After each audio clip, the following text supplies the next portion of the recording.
मैं धर्मराज पुरोहित DSR classes से मैं आपके सामने लेकर आया हूँ एक ऐसा सब्जेक्ट या ऐसा विषय जो काफ़ी स्टूडेंटों के द्वारा कहा गया कि सर हमें इस सब्जेक्ट के बारे में बताइए या फिर इस सब्जेक्ट को हम लोग क्यों लें। उसके बारे में काफ़ी छात्रों के द्वारा काफ़ी स्टूडेंटों के द्वारा पूछा गया, तो मैं उस सब्जेक्ट को आज आपके सामने लेकर आया हूँ कि हम कॉमर्स क्यों लें। इस सब्जेक्ट को बताने से पहले मैं आपको एक कहना चाहता हूँ कि यदि आपने मेरे वीडियो को शेयर या सब्सक्राइब नहीं किया है तो आप सबसे पहले मेरे इस वीडियो को सब्सक्राइब करें और इस वीडियो को आप निरंतर देखें, जिससे कि आपको ये पता चल सके कि इस कॉमर्स लेने के पीछे क्या कारण होना चाहिए और कॉमर्स लेने के क्या क्या फ़ायदे हैं व्यावहारिक जीवन के अंतर्गत। तो यहाँ से मेरा टॉपिक चालू होता है कि हम कॉमर्स क्यों लें। अब देखिए, इस कॉमर्स क्यों लेने का क्वेश्चन हमारे दिमाग में उठता है काफ़ी बार। जो 10th के बच्चे होते हैं वो कहते हैं कि सर हम अन्य सब्जेक्ट ले लें, कॉमर्स ना लें। तो मैं ये कहना चाहता हूँ कि किसी भी सब्जेक्ट को चूज़ करने से पहले आपको उस सब्जेक्ट की पूर्ण जानकारी होना अति आवश्यक होता है। देखिए, पूर्ण जानकारी आपको हो कि सर कैसी जानकारी, सब्जेक्ट के अलावा तो कुछ ऐसी जानकारियाँ होती नहीं है। अदर सब्जेक्ट में वैसे ये सब्जेक्ट रहते हैं, उसमें ये रहते हैं, पढ़ना तो सभी में पड़ता है, लेकिन आपको ये पता होना चाहिए अदर सब्जेक्ट में वो सारी चीज़ें देखने को मिल सकती हैं। कुछ सब्जेक्ट ऐसे होते हैं जो वो भविष्य के बारे में बताते हैं, कुछ सब्जेक्ट ऐसे होते हैं जो भूतकाल के बारे में बताते हैं, लेकिन कॉमर्स मात्र एक ऐसा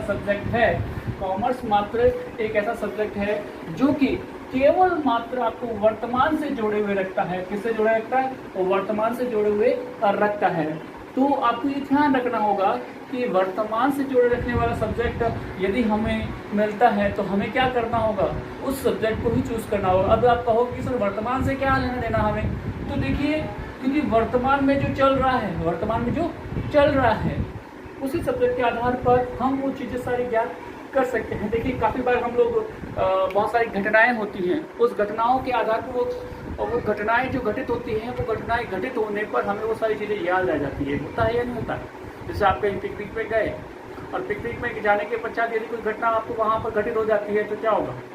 आपको वो सारी घटनाएँ याद रहेगी, आपको 10 साल तक भी याद रहेगी और उस पर आपको याद करने में किसी भी प्रकार की कोई समस्या उत्पन्न नहीं होती है।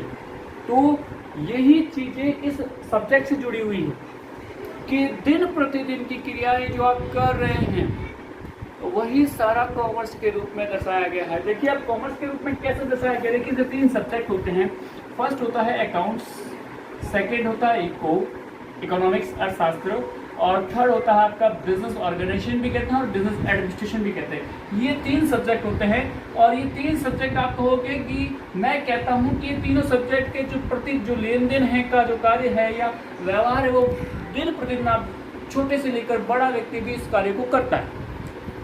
छोटे से लेकर बड़ा व्यक्ति भी इस कार्य को करता है। गृहिणी जो होती है अपने घर पर रहने वाली, वो भी दिन महीने का जो स्टेटमेंट बनाती हैं, अपने एक महीने के जो राशन पानी का जो खर्चा है वो मेंटेन करती है, वो भी इसी प्रकार से कार्य करती हैं कि महीने के प्रतिदिन उसने किस पर कितना खर्च किया, कैसे कैसे उन वस्तुओं को मैनेज किया, उसका जो लेखा जोखा कर रही है वो गृहिणी भी अपने घर में करती है और महीने के अंत में कहती है कि इतना एक महीने का खर्च इतना हुआ है। तो ये वही चीज़ हैं, ये तीनों ही वही चीज़ें हैं जिसको हम लोग देख रहे हैं। अब कहोगे कि सर कैसे, हमें तो कुछ एग्जाम्पल के द्वारा सब दे। देखिए, मैं आपको इस प्रकार का एक एग्जाम्पल दूंगा। इस एग्जाम्पल के आधार पर आपको ये चीज़ें सारी समझ में आ जाएगी कि मान लीजिए सुबह जब आप उठते हैं तो उठने के पश्चात यदि आपको चाय की आवश्यकता रहती है और घर में दूध ना हो तो ऐसी स्थिति में आप क्या करोगे? देखिए, ऐसी स्थिति में आप क्या करोगे? सुबह आवश्यकता किसकी है? दूध की आवश्यकता। मैंने आपको पिछले वाले टॉपिक में मांग के बारे में पढ़ाया था, तो मैंने कहा था आवश्यकता, इच्छा, किसी वस्तु की आवश्यकता होना, इच्छा होना मांग कहलाता। उसके साथ कुछ तत्व और जुड़ते हैं। तो मांग तत्व किससे जुड़ा हुआ था? अर्थशास्त्र से जुड़ा हुआ था, अर्थशास्त्र से जुड़ा हुआ था। अब अर्थशास्त्र से जुड़ा हुआ था इच्छा होना, और उसको खरीदने के लिए आप क्या करते हो? बाजार में जाते हो और बाजार में जाने पर आपने उस वस्तु को खरीदने से संबंधित अपनी मानसिकताएं बनाते हैं। बाजार में जाने में बहुत बड़े बड़े होल्डर लगे होते हैं, उस पर लिखा होता है अमूल दूध या सरस दूध और लिखा होता है, और उस वो अपने उस जो एडवर्टाइजमेंट होता है उसको पढ़ने के बाद अपने दिमाग में मानसिकता बनाते हो कि हमें कौन सा दूध खरीदना है, उसकी क्वालिटी, गुणवत्ता और रेट के आधार पर, मूल्य के आधार पर। तो जो एडवर्टाइजमेंट का हिस्सा है, विज्ञापन का जो हिस्सा है, वो किसका है? बिजनेस ऑर्गेनाइजेशन का हिस्सा है। अब वहाँ पर लेने के किसी उस एडवर्टाइजमेंट को देखने के पश्चात आप क्या करोगे? किसी दुकानदार के पास जाओगे और दुकानदार के पास जाने के पश्चात आप क्या करोगे? उस वस्तु को खरीदोगे और दुकानदार को कहोगे कि भैया या अंकल आप एक थैली है वो मुझे दूध की दीजिए, या 10 थैली या 2 थैली जो भी है आप जो डिमांड रखोगे वो थैली दूध की दीजिए, तो वो आपको देगा और उसके देने के बदले में आप उसे पैसे दोगे। जो आपके द्वारा दिया गया पैसा और उसके द्वारा दिया गया दूध की थैली, वो अकाउंटिंग के रूप में, लेखांकन के रूप में उसे लिखा जाता है तो अकाउंट्स बन जाता है। यदि उसे थ्योरिकल रूप में लिखा जाए तो एक क्रेता का विक्रेता के साथ किया जाने वाला लेन देन कहलाता है, यानी उसे हम विक्रय की परिभाषा भी कह सकते हैं। उसके लिए यानी ग्राहक है, उसके लिए परचेज है, उसने उस माल को खरीदा है और व्यापारी के द्वारा उस माल को बेचा गया तो वो सेल्स की श्रेणी में आ गया। तो वो बिजनेस ऑर्गेनाइजेशन थ्योरी के अंतर्गत क्रय और विक्रय हो गया और अकाउंटिंग भाषा के अंतर्गत जो कस्टमर है उसके द्वारा माल खरीदा जाता है तो वो परचेज की श्रेणी में आ जाता है, और सेल्समैन के द्वारा जो माल को बेचा जाता है तो वो सेल्स की और एंट्री करनी होती है। तो ये जो चीज़ें हैं हम दिन प्रतिदिन करते हैं, बहुत सारी वस्तुएं खरीदते हैं, बहुत सारी वस्तुएं के बदले में पैसा चुकाते हैं। इस प्रकार की क्रियाएं हम लोग करते नहीं और उन्हीं चीज़ों को हम लोग अकाउंट्स के रूप में लेखा जब कर रहे हैं तो वो लेखांकन के रूप में हो जाती है, और उसे यदि हम लोग थ्योरिकल याद करते हैं तो बिजनेस ऑर्गेनाइजेशन के रूप में हो जाती है, और उसका मुद्रा के रूप में उसकी तुलनात्मक अध्ययन करते हैं। जैसे सेब को खरीदना है तो सेब की क्वांटिटी का निर्धारण कैसे करते हैं हम लोग? उसके मूल्य के आधार पर कि मूल्य अधिक होगा तो कम खरीदेंगे, मूल्य ज़्यादा कम होगा तो उसकी मात्रा हम लोग ज़्यादा खरीदेंगे। तो ये जो परिभाषा निर्धारण कर रही है वो किसकी? अर्थशास्त्र की है, इकोनॉमिक्स की है। तो इस प्रकार के जब सब्जेक्ट हमारे सामने आएंगे, हम लोग उस चीज़ को व्यवहारिक तौर पर उस चीज़ को समझेंगे तो हम लोग उस पर हमारी जिज्ञासा उस सब्जेक्ट के प्रति बढ़ जाएगी और हमें याद करने में किसी भी प्रकार की कोई समस्या उत्पन्न नहीं होगी। तो वर्तमान में जो चल रहा है उस प्रकार के सब्जेक्ट को अगर हम लोग लेते हैं तो मेरा मानना है कि हमें उस सब्जेक्ट से संबंधित पूर्ण व्यवहारिक ज्ञान हो जाता है, और व्यवहारिक ज्ञान होने के साथ साथ वो हमारे जीवन में बहुत ही महत्व रखता है। और कुछ ऐसी काल्पनिक जो घटनाएं पूर्व में घटित हो चुकी है उस घटनाओं के बारे में हम लोगों को याद करें तो वो हमारे व्यावहारिक जीवन में किसी प्रकार की कोई महत्व नहीं रखती, और भविष्य से संबंधित किए जाने वाले कोई भी अनुसंधान हैं उन अनुसंधानों का वर्तमान जीवन से कोई लेना देना नहीं होता है। और जो सब्जेक्ट वर्तमान को लेके चलता है और वर्तमान में व्यक्ति जो जीता है वो हमेशा सफल होता है। तो मेरा यही मानना है कि कॉमर्स लेने के पीछे कारण यही है कि ये सब्जेक्ट वर्तमान से जुड़ा हुआ है। अब उसके साथ साथ अन्य सब्जेक्टों से तुलना करें तो इस सब्जेक्ट को लेने के पश्चात व्यक्ति आईएएस जो देश की सबसे बड़ी सेवा है, आईएएस हो या आरएएस जो राजस्थान प्रशासनिक सेवाएं हैं वो हो, या अन्य जो गवर्नमेंट सेक्टर की जितनी भी सर्विसेज है उन सारी सर्विसेजों के अंतर्गत भाग ये ले सकता है। ठीक है, उसके साथ साथ सबसे महत्वपूर्ण चीज इसमें क्या रही है? देखिए, यहां तक तो आप सीमित हो गए, अन्य सब्जेक्टों के इक्वल हो गए। इसमें एक्स्ट्रा क्या है? इसमें एक्स्ट्रा क्या है?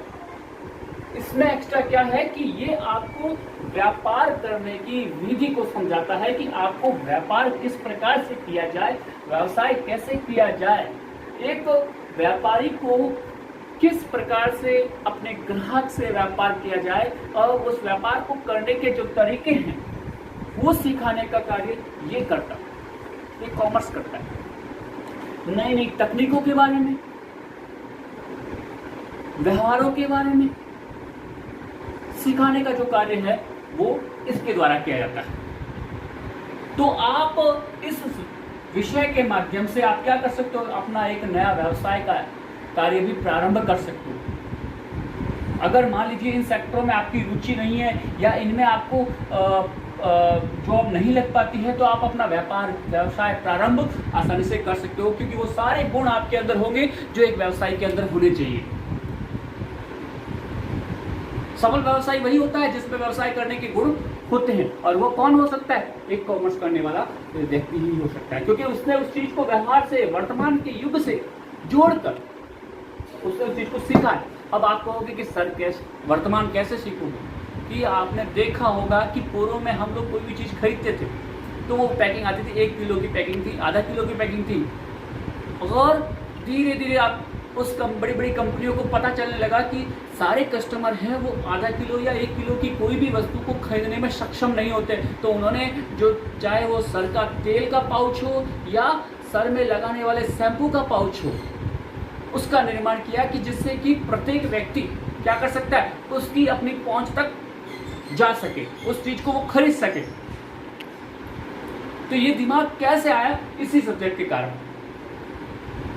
क्योंकि उसने प्रत्येक कस्टमर तक, चाहे वो मध्यम वर्ग का हो, चाहे निम्न आय वाला हो, चाहे उच्च आय वाला हो, उच्च आय से लेकर निम्न आय वाले तक पहुंचाने का कार्य एक बिजनेसमैन ने किया है। तो इतना सारा दिमाग प्रदान करने का जो कार्य है वो इसी सब्जेक्ट के माध्यम से मिलता है, क्योंकि वो व्यवहार सिखाने का कार्य, व्यवसाय के लेखांकन से संबंधित कार्य और कस्टमर की, व्यापारी की सोच को भी निर्धारण करने का कार्य वो इस सब्जेक्ट के द्वारा किया जाता है। अब उसके साथ साथ क्या रहता है? अब आप कहोगे कि सर इसकी वैल्यूएशन क्या है? मेरा एक क्वेश्चन है कि हम लोग अगर देखा जाए तो सबसे बड़े, चाहे वो विश्व क्षेत्र के अंतर्गत हो या फिर भारत क्षेत्र के अंतर्गत हो, तो सबसे जो धनवान व्यक्ति कौन होता है? क्या किसी अभिनेता को सुना है सबसे धनवान? क्या किसी नेता को माना है? सबसे बड़ा, सबसे अधिक धनी जो व्यक्ति होता है वो एक बिजनेसमैन ही होता है। और वह बिजनेसमैन कौन हो सकता है? जिसने इस सब्जेक्ट का पूरा ज्ञान लिया हो, वही सबसे धनी व्यक्ति हो सकता है।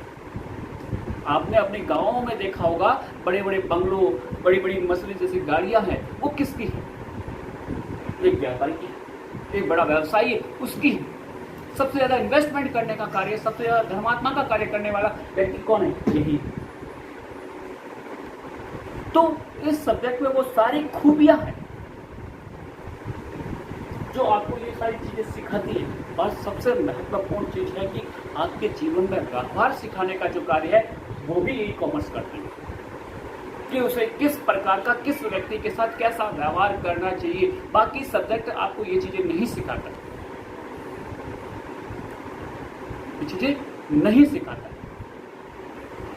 व्यवहार से बड़े बड़े पत्थरों को भी पिघाला जाता है। व्यवहार से बड़े कार्य को, असंभव कार्य को संभव किया जा सकता है और बड़ी से बड़ी मंजिल को भी प्राप्त किया जा सकता है। बस केवल मात्र आपको व्यवहार रखना आना चाहिए, व्यवहार करना आना चाहिए। आपने देखा होगा, नॉर्मली उदाहरण बताता हूँ कि जितने भी व्यापारी लोग हुए हैं उनका व्यवहार आपने देखा होगा कि दुकान पर जाने पर वो कहते हैं सेठ जी कैसे हो, घर परिवार में शांति है, सुख शांति है या नहीं है। वो पूछता है आपसे, आप उससे सामान लोगे या नहीं लोगे, उससे कोई लेना देना नहीं है। और अगर बाहर से भी निकला हो तो वो कहता है और कैसे हो साहब, आपको साहब कह के बुलाता है। वो क्या है? व्यवहार है।